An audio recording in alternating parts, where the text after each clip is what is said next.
안녕하세요. 2021년 6월 30일 수요일입니다. 오늘도 하나님 아버지께서 주시는 큰 은혜가 우리와 함께하기를 기도합니다. 사랑과 은혜가 많으신 하나님 감사합니다. 오늘도 주님께서 주시는 말씀으로 힘을 얻고 소망이 생기는 하루 되게 하여 주시옵소서. 예수님 이름으로 기도합니다. 아멘. 여러분 잘 지내셨나요? 오늘은 출애굽기 32장 25절에서 35절 말씀을 함께 묵상해 보기를 원합니다. 오늘 말씀을 보면 우상을 숭배한 이스라엘 백성들에게 어떠한 일들이 일어나고 있는지를 보여주는데요. 먼저 우상 숭배를 통해서 이렇게 이야기합니다. 아, 우상 숭배는 우리의 삶을 통제불능의 삶으로 만들어 간다라는 것입니다.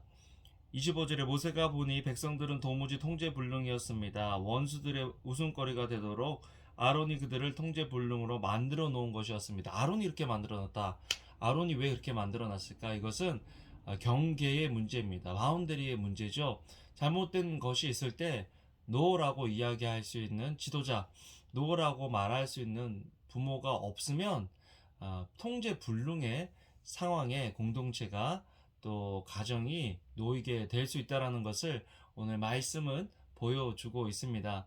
여러분, 원수의 웃음거리가 되었다, 조롱거리가 되었다, 야, 하나님 믿는 사람들이 왜 저래? 라는 그런 말을 듣게 되는 이유는 우리가 하나님의 말씀대로 순종하며 살아가지 않기 때문이죠. 통제라는 것은 어떤 것의 권위 아래에 있어야 한다라는 것인데요.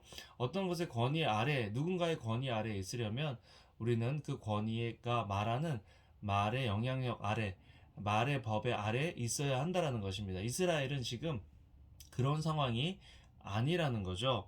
잠언에도요, 묵시가 없으면, 말씀이 없으면, 예언이 없으면 백성이 방자히 행한다, 마음대로 행한다라고 이야기했는데, 이 상황과 같은 상황을 이야기하고 있는 것입니다. 그렇기 때문에 우리도 우리의 삶 속에 하나님의 말씀이 있는지, 또 우리 자녀들의 삶에 부모님의 말씀에 순종하는 순종의 모습이 있는지 우리 자신을 점검하고 돌아볼 필요가 있어야 합니다. 또 오늘 말씀을 보면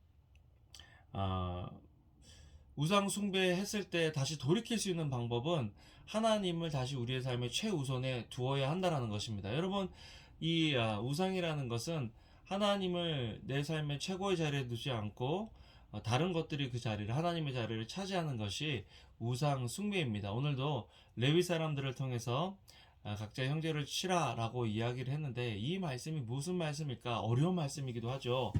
야, 하나님 말씀 안 듣고 우상 숭배한다고 다 죽니? 그런데 신앙의 관점에서 보면 어쨌든 어떻게 됐던 하나님을 떠난 사람은 죽은 사람이다라는 것을 우리는 알아야 합니다.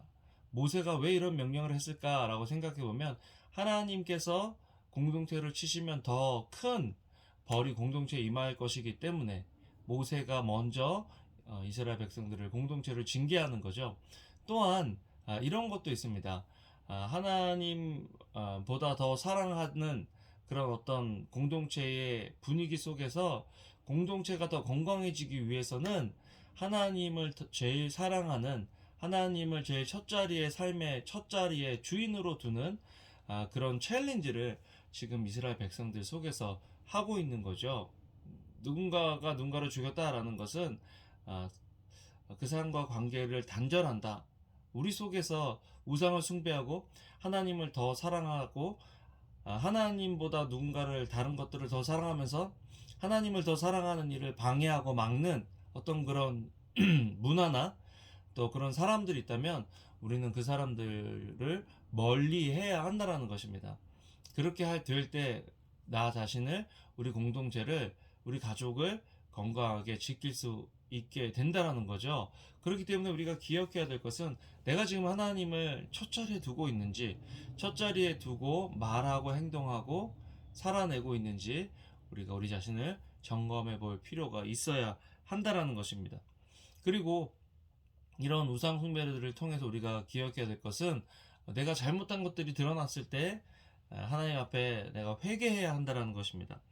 31절에 그리하여 모세는 여호와께 돌아가 말했습니다. 이 백성이 엄청난 큰 죄를 지었습니다. 자기들을 위해 금으로 신을 만들었습니다.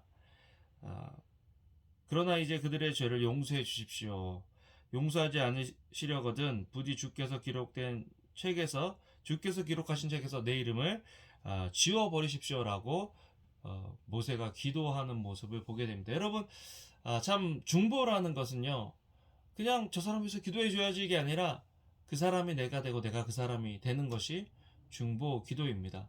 그렇기 때문에 중보 기도한다는 것은 목숨을 걸어야 하는, 때로는 목숨을 걸어야 하는 그런 일이 된다라는 것, 모세를 통해서 배우게 됩니다. 모세가 굉장히 위대한 이유 중에 하나는 하나님의 말씀대로 살아가고, 또 이런 거 있잖아요. 하나님의 말씀대로 사는데 하나님의 말씀대로 안 사는 것처럼 보이는 사람들을 보면 정죄하게 되고 화가 나고 저 사람들 왜 안 망하는 거야? 이렇게 생각하기가 쉬운데, 오히려 모세는 그 사람들 앞에서는 화를 내는데 또 하나님 앞에서는 그 사람들을 위해서 눈물로 기도하는 그런 모세의 모습들을 보면서 내 모습 속에 나도 모세와 같이 중보하는 그런 리더가 되어야 되겠다 하는 그런 소망이 생기더라고요. 그래서 오늘 하루도 여러분들을 위해서 중보하고, 또 제 자신이 하나님 앞에 올바로 섰는지 제 자신을 점검해 보려고 합니다. 또한 제 성향상 저는 사람들에게 인정받고 사람들이 저 좋아한다는 말 듣기 굉장히 좋아하는데요. 그래서 때로 하나님께서 그 사람에게 지금 하셔야 되는 말씀이다 라고 내가 알고 있으면서도 말을 못할 때가 있는 것 같아요. 하나님보다 교회를, 하나님보다 공동체를 더 사랑하면 그것들이 내 우상이 될 수 있다는 것들을 기억하고, 오늘 하루를 살아가면서 하나님을 더 사랑하는 일에 저도 헌신하고, 또 우리 공동체, 우리 가족도 하나님을 더 사랑하도록 내가 가르치고 이야기해야 되겠다 하는 그런 묵상이 되어졌습니다. 여러분, 오늘도 주님을 첫 자리에 모시고 살아가는 여러분들 되기를 주님의 이름으로 축원합니다. 기도하겠습니다. 사랑과 은혜가 많으신 하나님 감사합니다. 오늘도 주님의 은혜 보좌 앞에 나왔습니다. 주님께서 주시는 말씀으로 힘을 얻고 소망이 생기고, 또 정말 주님을 우리의 삶의 첫 자리에 둠으로 경험할 수 있는 기쁨과 즐거움을 맛보는 하루 되게 하여 주시옵소서. 감사를 드립니다. 예수님 이름으로 기도합니다. 아멘. 아멘. 여러분, 오늘도 좋은 하루 되세요. 감사합니다. 사랑합니다.